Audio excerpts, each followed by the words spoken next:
apeze mtendere, muchilitse odwala wonse kuti apeze mtendere.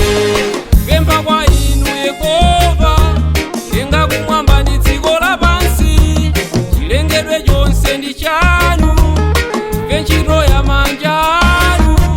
Muchilitse odwala wonse kuti apeze mtendere, muchilitse odwala wonse kuti apeze mtendere.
Popeza ndinu chilitsi kudzera mumphamvu yanu, popeza ndinu chilitsi.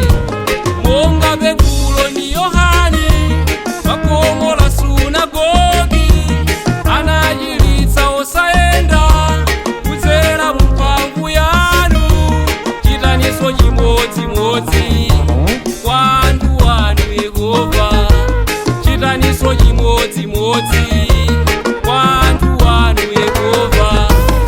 Aliyana ena omwe akudwala, omwenso alibe chimo kudziko, wina nkuteka ndi makolo awo, anapangitsa zinthu kuti zitere.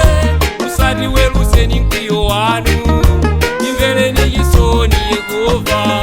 Musatiweruzeni mkwiyo wanu, imvereni chisoni Yehova. Matenda ena ati ndi mulili, mweso alibe mangwala kudziko, uye njinu zonse muzonse, alibe ndenda yokulakani.